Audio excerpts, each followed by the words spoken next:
Hello again, fellow Pellegrinos, all my brothers and friends out there. Um, as I said before, I've been looking at questions that people have been asking on social media, on the site, the Pellegrino site, and very interesting. A lot of them. One of them that occurred to me. Again, I'm going back what had happened to me. Therefore, I'm telling you exactly what's what. Therefore, you can be prepared. There's a season, as you probably know, you start in St. John the 1st of April and then you carry on. But you can do, the route. You can do the pilgrimage anytime you want on some of the route. It's, there's going to be difficulties because all the albergues are going to be shut, etc. But some people have done it in those weathers. But where do you go? When do you go? Do you go during the summer, when everybody's going down there, or do you go towards autumn where people are kind of fading away, or do you try to do it in winter? Now, the problem with all this is when I did my first Camino in the Frances, I did it in one of the hottest summer they had in Spain. I didn't know that at the time, but I had to cancel 2 of the routes. They cancelled it, I didn't cancel. They cancelled it 2 of the stages because the routes were on fire, so we had to stop. That was from Pamplona to somewhere else I had to go. So finishing Pamplona, routes on fire, we had to get on the bus to go somewhere else. So that is an issue. But it was so hot that I can tell you that within the first 2 days I was there, I was burned, my skin was burned. And I didn't know how bad it was until I got in the shower in the evening, got in, and I thought, oh, my legs are on fire. What it was is the sun was behind me and everything was burned behind me, which I didn't know. So when I did the second one last month, I went to Portuguese and did it, I was prepared for that one. So here's the thing. The thing is, do you go into the summer and then you put up with the weather or do something about it? Or do you say, okay, I'll wait until the weather is changed, or I'll do it in winter? This is going to be your choice, okay? But I didn't make a choice. I didn't think of it that way. I just wanted to do it, and I went when it was convenient for me, and that was in the summer. Right, so that was the first thing, having to put up with the heat, yes?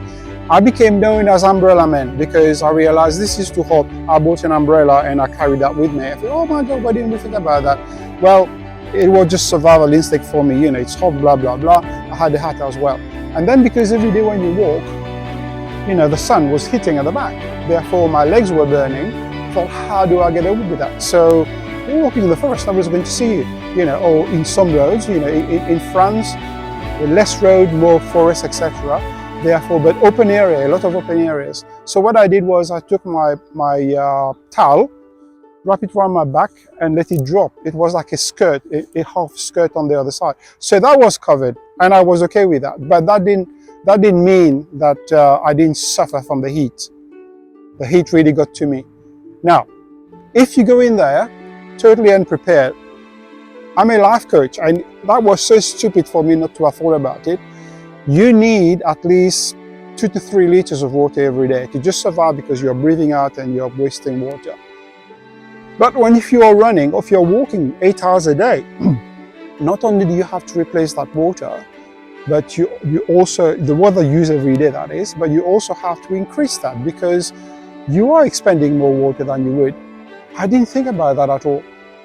And I was having a coffee in the morning thinking, yeah, me, fit man, walk around and blah, blah, blah. And then in the evening, I would drink whatever water was in front of me. But never took into consideration that I was getting dehydrated all the time. I didn't know that until at the end realized that my body wasn't functioning properly. Not that it wasn't functioning properly, but I felt a bit, okay, not too good. And it was only after I came back here, back home, that I realized that there's something going on down there. I didn't know what it was. I started to have issues peeing, and then one day I just didn't pee at all. And I thought, oh, this is bad, and it was kind of getting a bit painful. So I went to the loo and insisted, and then blood came out, and it was clotting at the time. And I still didn't associate that with me dehydrating a month, 2 months earlier. Went to hospital. and they started to look at my liver and blah, blah, blah, all kind of different things. They put me a lot of tests to find out exactly what was going on. It was only when I mentioned casually that, oh, I've been walking, you know, the Buen Camino in France, and that was about 750 kilometers or whatever it was. And then the penny dropped. One of the doctors says, well, did you drink?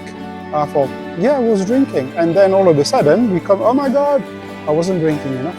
That's all it is. That's all it was. I wasn't drinking enough. So my liver suffered. Yeah, kidney, you know, things happen. Anyway, that was a lesson learned. So when I went to do the Frances, the Portuguese last month, finished a month ago, you know, about 4 weeks ago I finished, but we did the month before, April, I started to drink. And how did I know? Now I was a coach, I was coaching myself. How do you know you're drinking enough? The color of your pee. If it's coming out thick yellow, I've got a problem. Go to that water and start drinking now.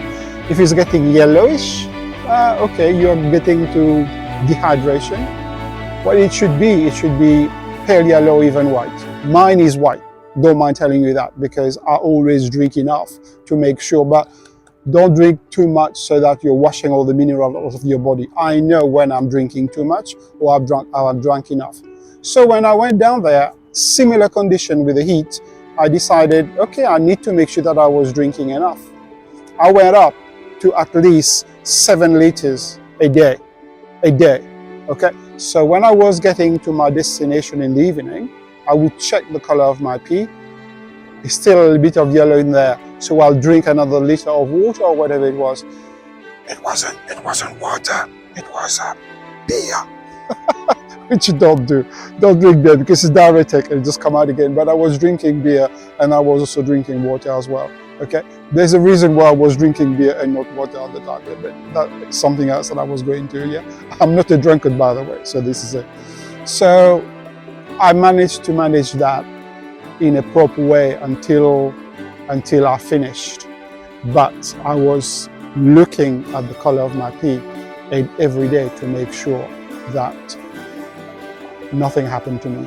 And it worked, yes. Because if you're dehydrated, so many things could happen to you.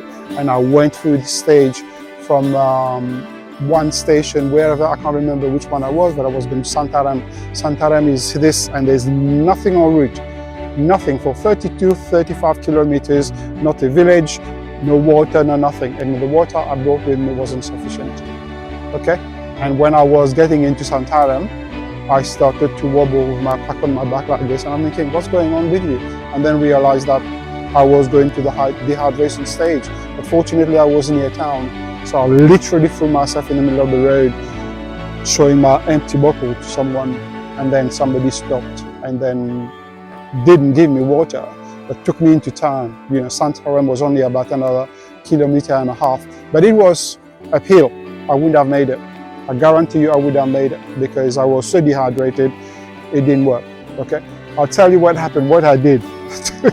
And in a situation like this, be desperate. I'll put another video out to tell you exactly what I did when I realized I didn't have water. And then I needed to do something about it because I was running out of energy as well. I've been walking for about 10 hours.